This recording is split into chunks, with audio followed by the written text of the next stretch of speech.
Bonjour amis internautes, merci d'être nombreux. C'est Denis Kayenga micro avec son émission Les Analyses des 24. Aujourd'hui, nous recevons Eric Mwamba. Eric Mwamba, ancien président du Forum de journalistes d'investigation africain et fait en abrégé, qui est basé à Johannesburg. Et il est aussi membre cofondateur de l'association des éditeurs de publications d'investigation AIPC à Accra et Amsterdam. Il est éditeur de médias d'investigation en République démocratique du Congo avec son journal, Le Grand Journal. Mais en commençant, Eric Mwamba, avec lui, bien sûr, nous allons décrypter le dernier numéro du Grand Journal.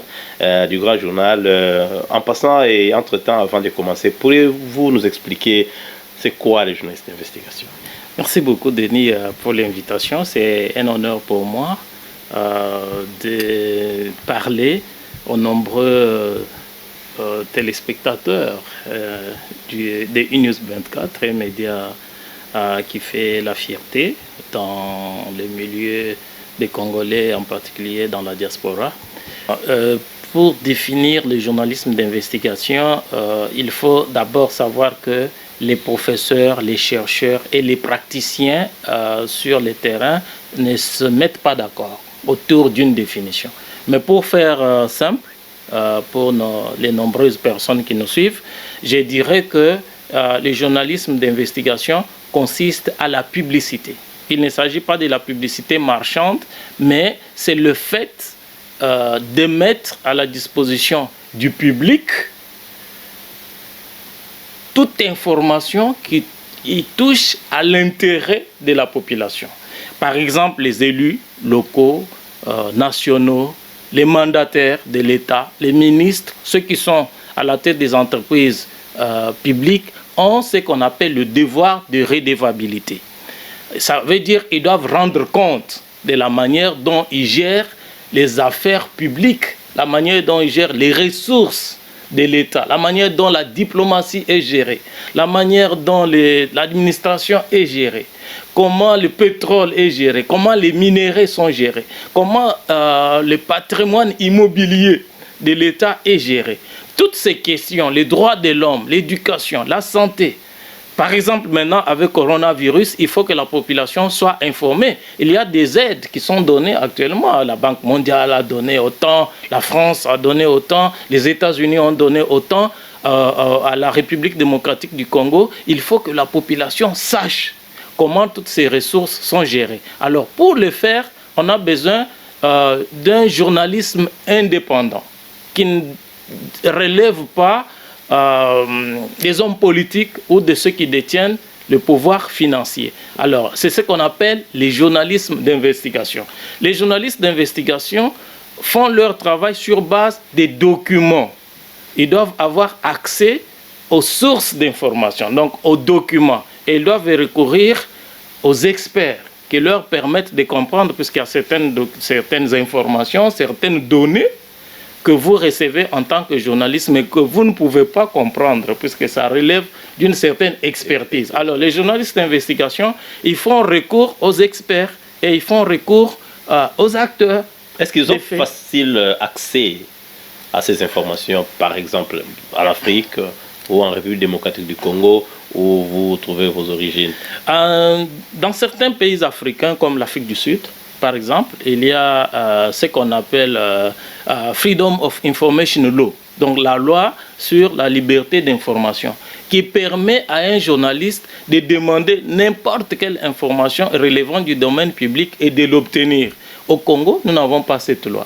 Du coup, les journalistes n'ont pas accès et le Congo aussi n'a pas la culture de l'information. Au Congo, nous avons la culture de l'oralité et nous ne sommes pas dans une société d'information. Il y a des fois les gens, même quand ils sont victimes des événements, des abus. Vous faites l'interview, après la personne vous suit à votre bureau, à votre hôtel pour vous dire « Non, monsieur Eric, je ne vous ai pas fait cette déclaration pour que vous puissiez écrire. » Les gens ont peur. Ouais. Donc, les journalisme d'investigation n'est pas facile. Il y a aussi le problème d'argent, le manque de moyens et le manque de temps.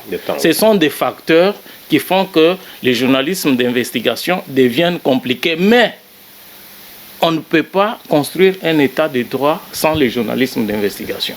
Donc il faudrait, c'est une priorité pour laquelle la population devrait se battre pour que les journalistes d'investigation ne soient pas considérés comme un domaine d'experts, mais qu'il entre dans les rédactions, dans toutes les rédactions, puisque en fait, en d'autres termes, on pourrait dire que le journalisme d'investigation, c'est tout simplement le bon journalisme. C'est tout simplement le journalisme de qualité. Parce qu'on a dit on doit décrypter les derniers numéros que vous venez juste là de lancer du grand journal. À la une, il y a quelque chose qui nous a tiqué. Vous avez écrit Vital Kamerhe, un homme d'affaires du siècle. Mais pourquoi à la une? Et je voudrais Kamerhe, homme d'affaires au lieu des politiciens.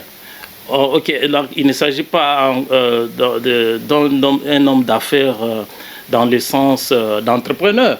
Donc, affaire, le problème. Oui, puisque là, la RDC, on pensait, la population attendait, n'oubliez pas que Félix Tshisekedi est devenu président de la République sur base d'un ticket. Oui. Entre lui et Vital Kamerhe et la population les attendait sur la rupture. Et nous sommes dans un système de prédation. L'État congolais n'a pas mis en place, depuis l'indépendance jusqu'à aujourd'hui, n'a pas mis en place un système de gestion, comme nous venions de le voir, qui permet la justice distributive, qui permet la gestion des ressources du pays dans la transparence et la vérité, qui permet la redevabilité, qui permet l'indépendance de la justice. Donc on attendait Vital Kamerhe et Félix Tshisekedi sur ces tournants-là. Mais du coup, Vital Kamerhe a été impliqué dans beaucoup d'affaires, en commençant d'abord par son mariage, qui est intervenu avec sa femme, la belle Amida. Mais c'était plus normal. S'est marié, je ne pense pas que ça pose problème. Bon, il s'est marié 20 jours après avoir été nommé directeur de cabinet du chef de l'État. Et selon les chiffres qui ont circulé, qui ont indigné les Congolais, aussi bien sûr les réseaux sociaux que dans les médias, et l'enveloppe de la dot a été estimée à 150 000 $ avec une bague pour 100 000 $, autant d'autres présents coûteux, et cela a indigné les Congolais. Mais c'est comme s'il y a eu des mentis, c'était quelques vaches et 1500 $.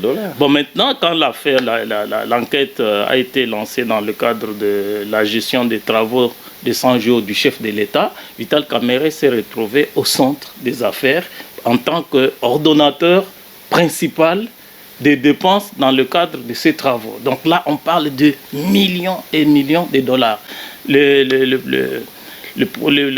L'affaire est encore au niveau de la justice. Oui, en principe, on ne doit pas spéculer là-dessus puisqu'il est présumé innocent. Il faut préciser aussi qu'il est en détention provisoire au centre pénitentiaire de Makala. De Makala, et à ce titre, il est présumé innocent. Mais si on s'en tient aux chiffres qui circulent, parce que moi, à l'époque, quand les travaux de 100 jours ont été lancés, j'ai essayé de circuler à Kinshasa. Par exemple, il n'y a pas de... Vous voyez, lorsqu'on construit, par exemple, les ponts aériens qu'on appelle à Kinshasa, les sauts de moutons, les pancartes qui renseignent les informations sur le déroulement des travaux n'ont pas indiqué les coûts des projets, des travaux. Il faut qu'on indique le coût. La population doit être informée, par exemple, que le pont aérien qui se trouve sur le boulevard du 30 juin au niveau de rond-point 24 novembre va coûter autant d'argent. Il faut que ça soit écrit pour que la population soit informée. Cela n'a pas été écrit. Le délai, la période, ce qu'on appelle le deadline, doit être mentionné. Donc il y a un certain nombre, les maîtres d'ouvrage, dans quelles conditions le maître de l'entreprise qui exécute.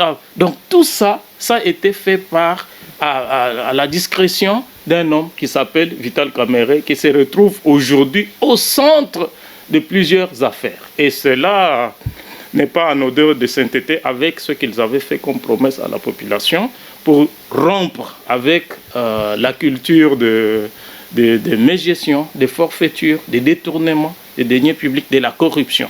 Voilà pourquoi, au niveau de la rédaction, on l'a qualifié d'homme d'affaires. Dans ce même numéro, vous signez une grande analyse avec une question au fond, où vous dites, vous posez la question, l'UDPS va-t-elle durer longtemps au pouvoir? Et vous répondez par l'affirmatif. Et entre-temps, vous dites que l'UDPS est divisée par sa base et le pouvoir, et entre-temps, il y a aussi le pouvoir qui est caractérisé par des scandales financiers. Mais comment expliquer cette contradiction? Vous allez durer au pouvoir, en même temps, vous êtes divisé, la base et le sommet, et comment vont-ils le faire? Bon, c'est une analyse. Comment vous comprenez ça? Oui, c'est une analyse prospective qui a été très difficile lorsque vous voyez des choses du point de vue des communs des mortels. Voici un grand parti, 38 ans de lutte, 1 an d'exercice de pouvoir, mais qui est laminé par des querelles intestines et des guerres de positionnement au niveau de ses leaders, et en même temps au niveau de sa cogestion avec la coalition, dans le cadre de sa coalition avec les FCC et le CACH. N'oubliez pas que même au sein de CACH, il y a des principaux partis comme l'UNC et d'autres alliés. Donc, cette gestion, cette cogestion de l'UDPS avec ses partenaires est caractérisée par beaucoup de scandales. Il ne se passe pas un jour sans qu'on parle de détournement d'argent, de gabegie financière, et même sur le plan administratif, il y a beaucoup de problèmes. Alors, les gens se posent la question de savoir si l'UDPS va durer au pouvoir ou non. Nous nous sommes livrés à cet exercice, mais pour notre part, la réponse est affirmative. Et là, nous sommes allés par une démarche comparative. Même quand on dit que la comparaison n'est pas raison, mais on a essayé un peu de voir la situation sur le continent, les autres grands partis sur le continent. Par exemple, l'ANC.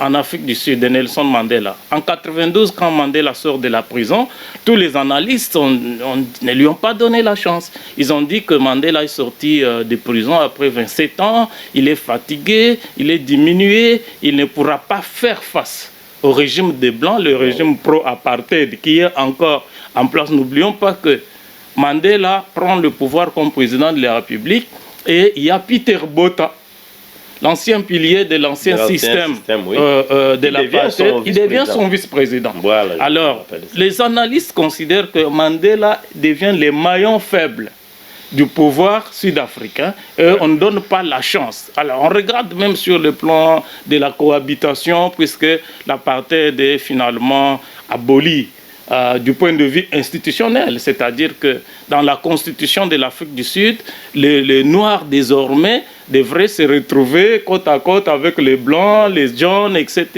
Il n'y a pas de ségrégation raciale en Afrique du Sud. Alors, du coup, les Blancs quittent des quartiers où ils vivaient habituellement pour créer de nouveaux quartiers. Alors, au niveau des analystes, on a estimé que les Blancs vont maintenant dans de nouveaux quartiers pour se réorganiser leur stratégie et rebondir afin de récupérer les Noirs entre les mains des Blancs. Et en même temps, les Blancs ne vont pas bien gérer les quartiers abandonnés par les Blancs. Parce que c'est la même préoccupation que les Congolais ont avec FCC. Donc, Kabila qui a la majorité au Parlement, n'oublions pas qu'en Afrique du Sud, avec l'ANC a pris le pouvoir politique, mais le pouvoir économique est resté entre les mains des Blancs. C'est un peu de la même manière où on voit les assemblées, donc les assemblées provinciales, les gouverneurs de province, le Sénat et l'Assemblée nationale entre les mains de Joseph Kabila, l'ancien président, et Félix Tshisekedi à la tête de la République comme maillon faible, selon les analystes du régime. Et quand on regarde même la cartographie sur le plan politique, l'UDPS qui n'a pas beaucoup de députés, l'UDPS n'a pas de sénateurs, etc. Alors, un autre aspect, toujours avec l'ANC, vous savez, l'ANC sa gestion a été caractérisée aussi par des scandales. Mandela fait un seul mandat, il abandonne le pouvoir entre les mains de son dauphin, l'un de ses dauphins. Parce que n'oubliez pas qu'à l'époque, le président actuel était aussi un des deux. Voilà, je me rappelle à l'époque, on disait qu'il devait d'ailleurs succéder à Mandela. Mais c'est Thabo Mbeki qui est. Thabo Mbeki n'a pas fini. On l'a même recouru. Il était, je crois, à l'extérieur du pays, Thabo Mbeki à l'époque. Thabo Mbeki en Angleterre. Thabo Mbeki n'a pas fini son mandat. Il a été poussé à la porte à cause du un peu une situation semblable de ce qui prévoit en RDC avec Vital Kamerhe et Félix Tshisekedi, où un membre de votre cabinet, un membre du cabinet de Thabo Mbeki va être accusé de corruption. Et le président va être accusé de laxisme et poussé à la porte de sortie. Mais le pouvoir reste entre les mains de l'ANC avec Jacob Zuma. Ouais. Et tout le long du règne de Jacob Zuma est caractérisé par des scandales financiers, par de corruption. Jacob Zuma ne finit pas son mandat. Il est poussé à la porte, mais le pouvoir reste toujours entre les mains des ANC. Et vous avez aujourd'hui Ramaphosa. Si vous prenez la situation au niveau de la ZANU-PF, au Zimbabwe, Robert Mugabe est parti. Toujours la gestion de Robert Mugabe. N'oubliez pas que le Zimbabwe était le grenier de l'Afrique australe. Mais à cause de la mauvaise gestion de Robert Mugabe, le Zimbabwe va s'appauvrir davantage. Il y a des scandales. Mugabe va essayer de personnaliser le pouvoir, de familiariser, de concentrer tout le pouvoir entre il y a même, on parlait même de sa femme.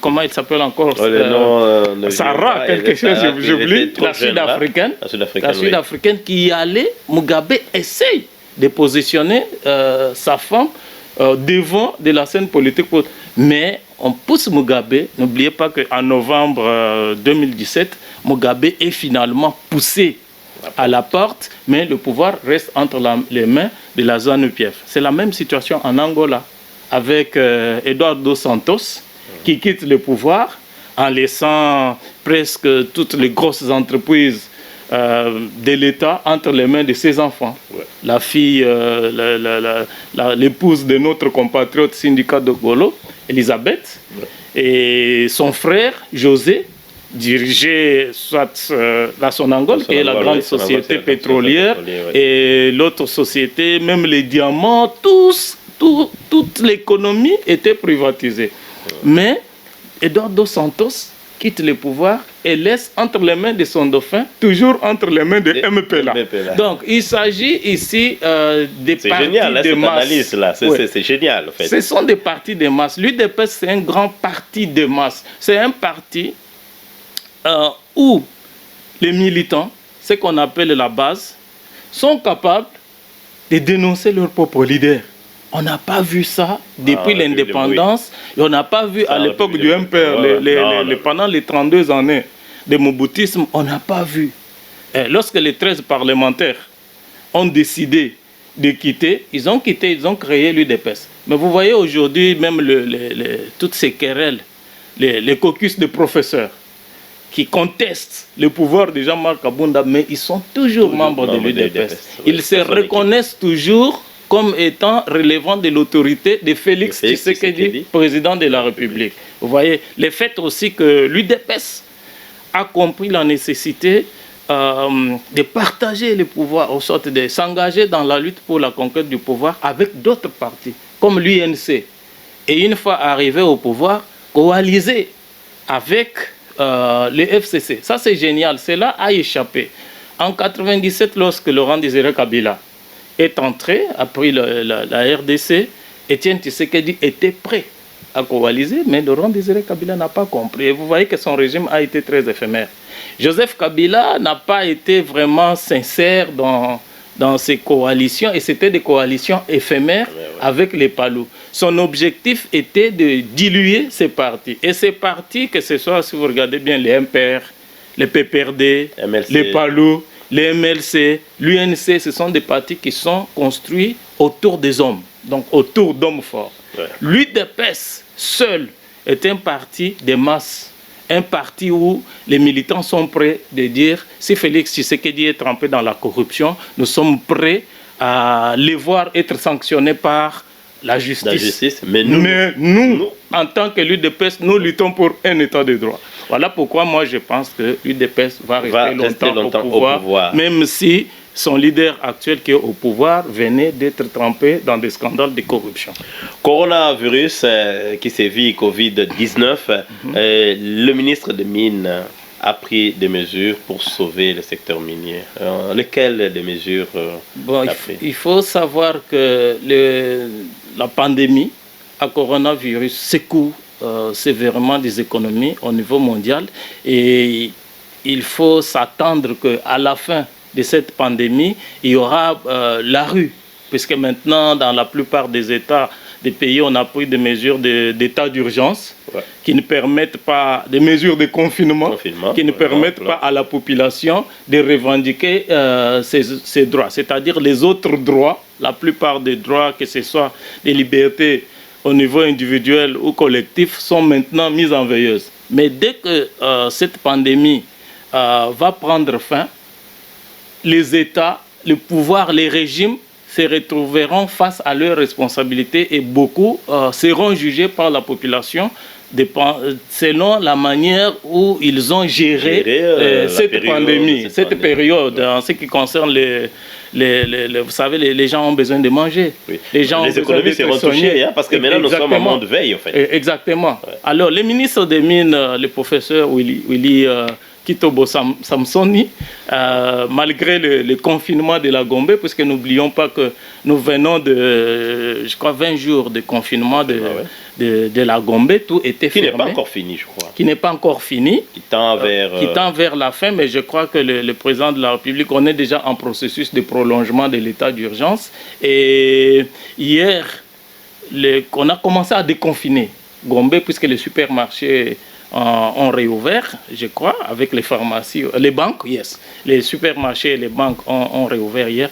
Mais les ministres, le professeur Willy Kitobo Samsoni, selon nos investigations, était très actif pendant ces temps, puisque les mines, le secteur minier, c'est la mamelle principale de notre économie, qu'il faut prendre des mesures pour ne pas être en rupture de l'activité minière c'est une chose qui va faire en sorte qu'il y ait des répercussions fâcheuses sur l'ensemble de l'économie. Yeah. Alors, parmi les mesures qu'ils ont prises, on ne va pas tout dévoiler ici puisqu'il faut se procurer le journal. Il faut acheter le journal, le grand journal, et voilà. Voilà. Ok. Donc, vous pensez que, en fait, pour ne pas trop entrer dans les mesures, mais en fait, quelque part, vous pouvez brosser. Quels sont là où il a vraiment martelé par exemple, là où il a martelé. Oui, là où il a martelé sur les mesures. Les confinements. Par exemple, les confinements ne devraient pas. Les confinements devraient se limiter à des activités non essentielles. Il faut protéger la production. Il faut que la production continue à tourner. Et il faut protéger aussi les secteurs artisanaux. N'oubliez pas qu'au Congo, dans notre système, les secteurs artisanaux emploient les masses les plus importantes des citoyens. Donc il faut éviter d'asphyxier les citoyens si le gouvernement ne prend pas en mesure de protection. Donc il y a aussi le problème d'évacuation des minéraux.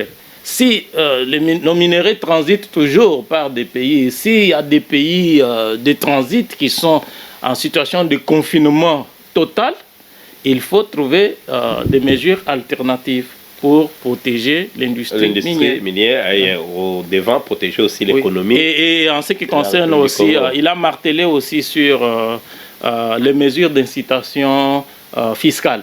Oui, alors il faut assouplir les mesures de l'application de la fiscalité va dépendre de la baisse ou de l'augmentation des prix des minéraux, surtout les minéraux stratégiques, comme le cobalt et l'or. Ouais. Et je pense que le ministre des Mines se distingue comme un leader visionnaire, puisqu'il est avisé que le régime sera sévèrement jugé à la fin de cette pandémie. Ok, mais dans le même journal, parce que nous continuons toujours dans le grand journal des numéros, je vous envoie d'acheter le journal, évidemment, de lire le journal sur Internet. Et il y a aussi des portraits. Et c'est étonnant, nous voyons Davina Boketchou et Thierry Tiemans. De quoi s'agit-il? Parce que Boketchou, là, ça sent quelque chose. Oui, Boketchou, c'est notre compatriote. Ah bon, c'est Boketchou Wayambo. C'est sa sœur ou bien c'est... Qui est bien connu, oui, qui est l'ancien artiste musicien congolais qui vit en Afrique. Et Davina, c'est sa sœur ou bien c'est... Davina, c'est sa fille. C'est sa fille? C'est l'une de ses filles. Pourquoi dans le portrait des grands journaux? Bon, vous savez, Boketchou Wayambo a toujours été accusé par ses détracteurs de se distinguer par des diatribes à l'encontre du régime de Kinshasa et d'autres pays de la sous-région tels que le Rwanda, l'Ouganda, le Burundi, etc. Et là, on voit apparaître une jeune fille à ses côtés qui essaie un peu de faire l'influence soft. C'est un peu comme ce qui s'est passé entre Donald Trump et sa fille Ivanka. Chaque fois que Donald Trump avait des difficultés, n'était pas en odeur de sainteté avec les Américains, on voyait sa fille, Ivanka Trump, qui vient pour adoucir, pour atténuer. C'est un peu le rôle que Davina, selon notre petite enquête que nous avons menée, essaye de jouer pour adoucir. Elle dit que le combat de mon père va au-delà des attaques personnalisées. Les combats, je suis né à Kinshasa, j'ai grandi à Kinshasa jusqu'à l'âge de 14 ans. Avant d'aller en Europe, je sais ce qui se passe. Et en ce qui concerne le coronavirus, Davina lance un message en disant aux politiciens congolais, si vous aimez la population, sacrifiez vos salaires. Tu sais, Denis, il y a des gens qui n'ont pas besoin de salaire au Congo.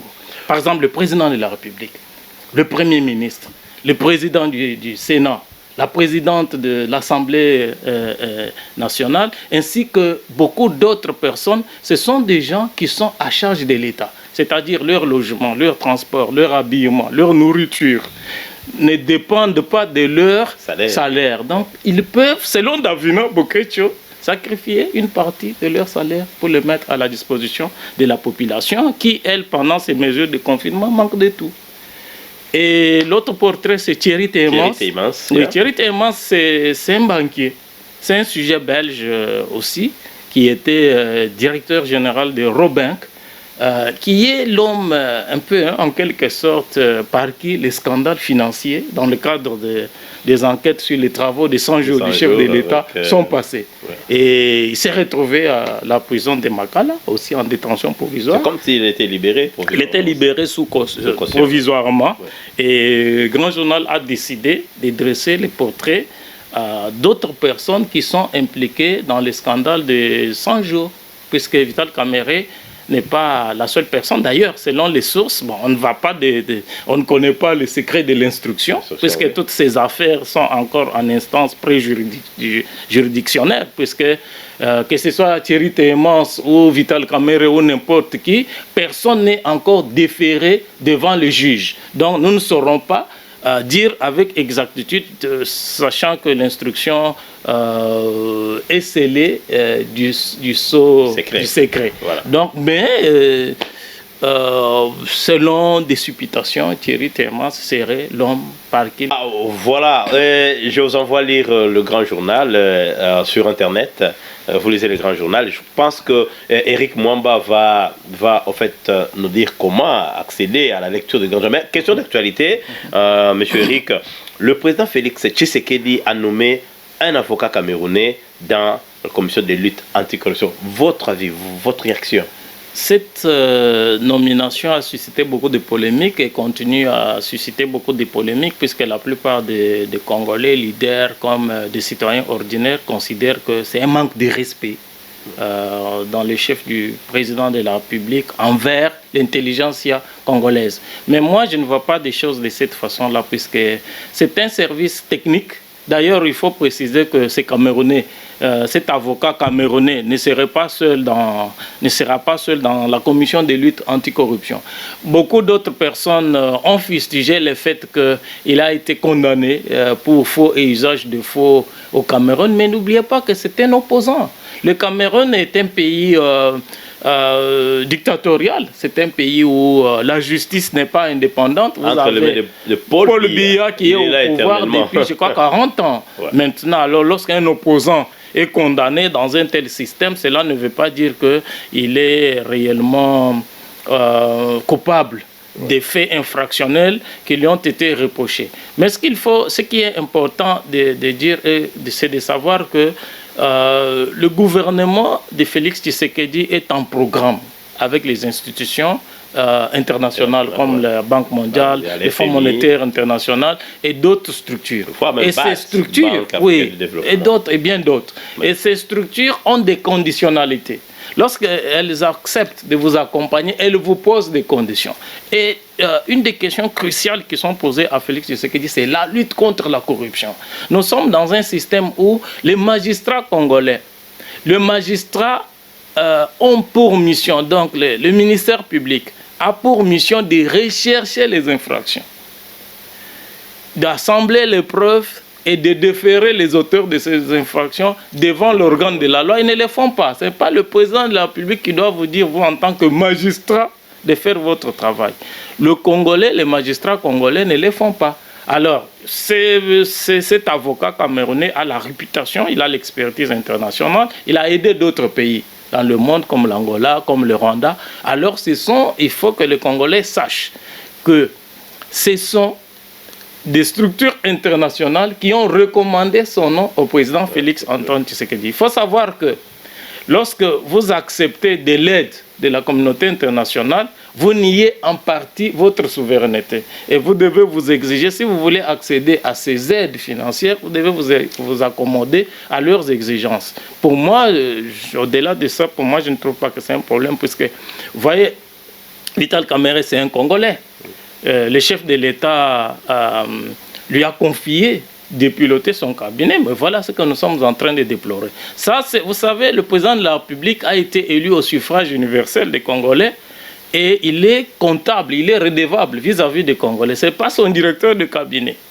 Lors des prochaines élections, par exemple en 2023, ce n'est pas le directeur de cabinet, ce n'est pas l'avocat camerounais. Le cabinet, il faut préciser, c'est un fonctionnaire de l'État. Même l'avocat, puisque nous parlons de l'avocat camerounais, ce n'est pas lui. Si en 2023, il n'y a pas de résultats probants sur la lutte contre la corruption, puisque n'oubliez pas que c'est la lutte contre la corruption qui va permettre aux régies financières de faire entrer l'argent dans le trésor de l'État pour financer les budgets de l'État, et améliorer le vécu quotidien des Congolais. Si on ne le fait pas, ce n'est pas le cas. Même si on confiez cette mission aux avocats congolais, ce n'est pas eux qui doivent répondre, c'est le président de la République qui sera sanctionné. Donc le président de la République, si j'étais à sa place, moi je mettrais même un Australien ou un Américain, pourvu que le travail soit fait et que le vécu quotidien des Congolais soit... C'est de là qu'on va créer les emplois. C'est du travail qu'ils vont faire qui va permettre qu'il y ait création d'emplois, création des richesses, que chaque Congolais puisse se retrouver. Donc pour moi, c'est pas Merci Eric Momba. Mais comment est-ce que nos éditeurs et tous ceux-là qui nous suivent pourront accéder à Grand Journal s'ils veulent maintenant s'en approprier? Nous avons notre site internet qui s'appelle grandjournalcd.com. grandjournalcd.com. Nous allons balancer. Donc, si vous entrez sur le site de grandjournalcd.com, vous pouvez nous envoyer un message pour que vous puissiez vous procurer la version électronique, puisque ça c'est un journal d'investigation, ça nous prend du temps. Alors vous allez commander en nous vous envoyant un message à partir du grandjournalcd.com. Nous allons entrer en contact avec vous pour vous faire parvenir l'ensemble du numéro et même les numéros précédents. Merci beaucoup avec moi. Merci chers internautes d'avoir été patients avec nous. À la prochaine numéro, nous vous disons au revoir. Merci Denis de m'avoir invité. Merci.